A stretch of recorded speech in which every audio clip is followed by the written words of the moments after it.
So obviously you were able to make a full recovery with it, and of course the point that you did play pro soccer, even though that league wasn't meant to be at that time. And for a lot of young athletes, playing professional sports is the ultimate dream. You know, for me, baseball was sort of my sport as a child. There's probably listeners that had everything: basketball, soccer, football, whatever the case may be.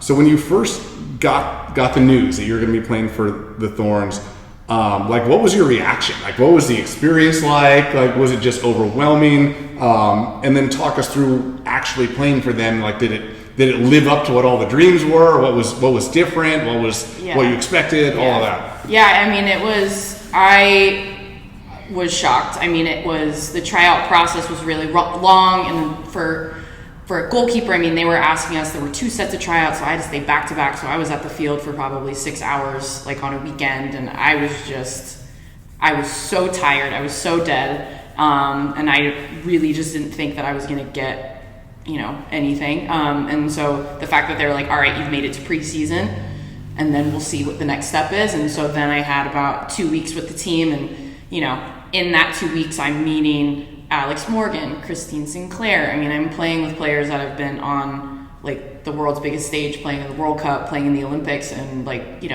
I saw you on TV, and that kind of stuff. And so it was definitely shell shock. I mean, I did not play very well those, like, 2 weeks. I was like, oh, man, they're not going to keep me around. But, it obviously helped being local, and I think they were like, well, she's going to show up, she's enthusiastic, she'll make it work. And so I think I just really took it every day as, like, this is great. Like, when am I going to get this opportunity ever again? And so,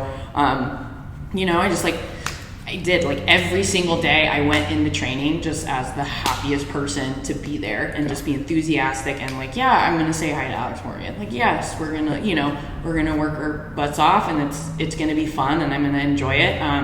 But it was definitely worth all the hard work that I put in. And again, like, I thought that it would just be sort of a practice player role, and it turned into me actually getting the opportunity to play like on a consistent basis and be rostered on, like, the full squad. And so that first year was a World Cup year. So a lot of the national team players were kind of in and out.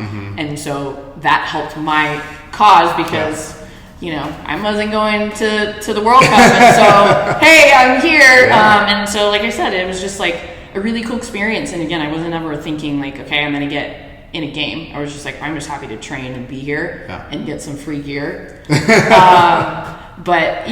was it what I expected it to be? I mean, I think the most interesting thing, and from a weightlifting perspective, and I was still working out pretty hard. I mean, I was still training at 24. And so, to, like, go into the weight room and it's like, we're going to lift weights, and then to see what everybody was lifting compared to what I was lifting. And I was like, oh, wow. Okay. Like, I wasn't expecting that, not saying that those athletes aren't strong, but it was just, I was surprised, for what they look like on TV compared to, like, what they're hitting in the weight room. It was just really interesting to me. But to have the facility to use the stadium, to go into the stadium, to go train, and then, playing in the one game that I played in, it was awesome to play in front of 14,000 people and to have, friends and family in the stands is, like, I remember that experience so vividly.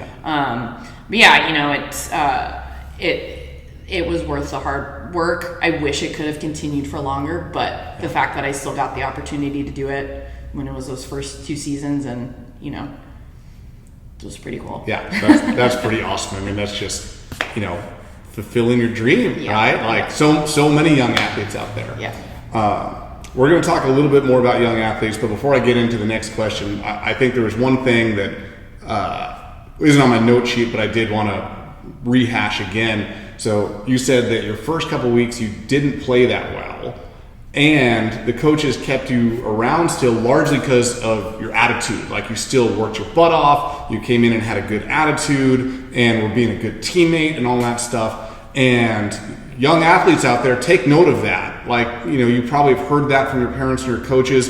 It's not a bunch of fluff. This just happened at the professional level, Cris talked about. And she's a coach herself. We're going to get into that part in just a second now. So don't think that they're just blowing hot air. Like, that's a real thing that your coaches are going to take a real honest look at and evaluation when they're deciding who to keep in the locker room. Yeah, I mean it's the easiest thing that you have control over. Right.